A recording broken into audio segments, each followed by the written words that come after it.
안녕하십니까, 오디오 마이 커피입니다. 이번 주제는 카테고리 하나를 더 만들었어요. 제가 영상을 찍고 편집을 하면서 현타가 계속 왔거든요. 너무 많은 거야, 방대하게. 하고 싶은 얘기가 내가 좀 많았던 것 같아요. 그래서 세분화시켜서 카테고리를 하나 더 만드는데, 커피의 원론적인 내용들, 커피 나무, 뭐 커피 체리, 그리고 뭐 로스팅까지 갈 수 있는 중간중간에 인문학에 대해서 좀 얘기를 드리려고요. 커피가 참 재밌는 게, 커피와 관련해서 역사라든지 인문학이라든지 뭐 무역, 전쟁 이런 얘기들이 참 많거든요. 근데 그런 얘기를 들으면 참 재밌어요. 저만 그런지 모르겠는데, 제가 그런 걸 공부를 하고 막 읽으면서 커피에 좀 더 매료됐었거든요. 처음에는 커피만 접하고 그냥 호기심으로 시작을 했다가, 그래서 그런 내용들도 조금씩 토막내어서 전해드리려고 합니다. 자, 이번 내용은 커피 나무에 대해서 말씀을 드리려고 하는데요. 아시는 분도 많으실 거예요. 근데 커피 나무는 꼭두서니과에 속하거든요. 예전에 저희 생물학 시간에 배웠을 거예요.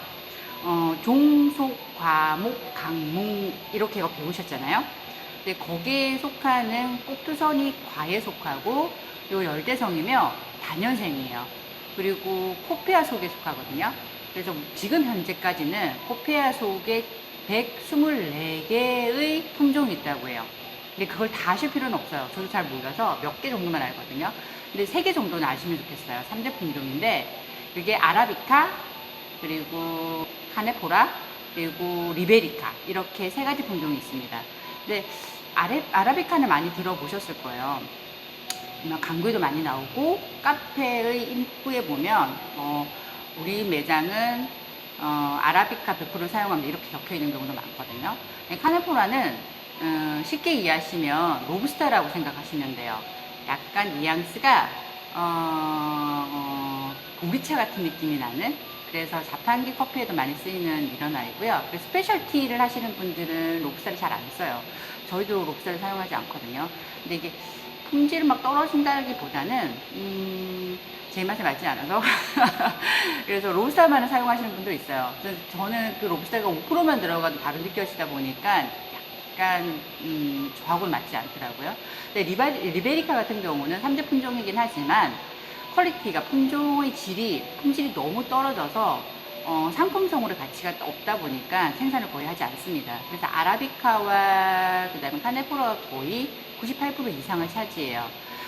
그 중에서 아라비카 같은 경우는 주요 생산지로 말씀을 드리면, 아프리카에 있는 에티오피아나 케냐, 뭐 중남미, 뭐 가테말라, 그리고 뭐 콜롬비아, 브라질, 뭐 이런 나라들이 많고요. 뭐 파나마도 있을 거고. 그에 반해서 카네포라 로부스타 같은 경우는 인도네시아, 그리고 우간다에서 제일 많이 제초로 발견됐다고 해요. 그리고 아라비카는 에티오피아고요.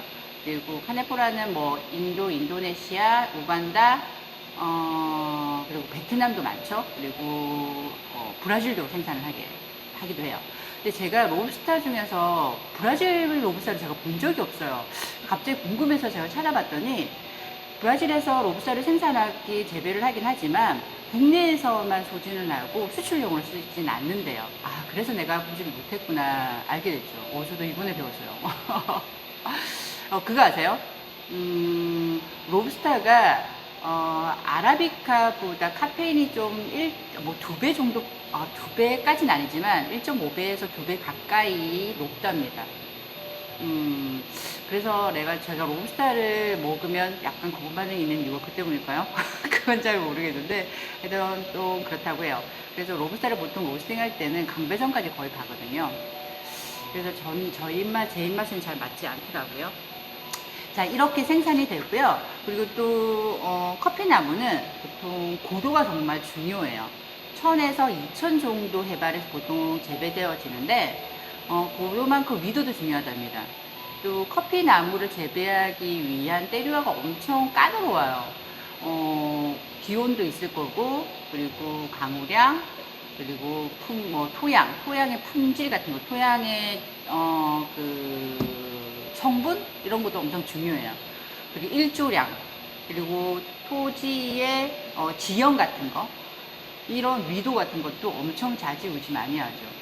이런 게 얼마만큼 적합하냐에 따라, 그 커피 나무에 적합하냐에 따라서 품질이 정해져요. 커피 나무에서 생산되어지는 체리가 생두가 되고 원두가 되잖아요. 그 품질이 정해지는 거죠. 엄청 까다로워요. 브라질 같은 경우는 해발이 그렇게 높지 않음에도 불구하고 좋은 그 괜찮은 체리 나무들이, 커피 나무들이 재배되어지잖아요. 그러니까 그만큼 적도를 벗어날수록 1000 이상 넘어가면 엄청 추워지거든요.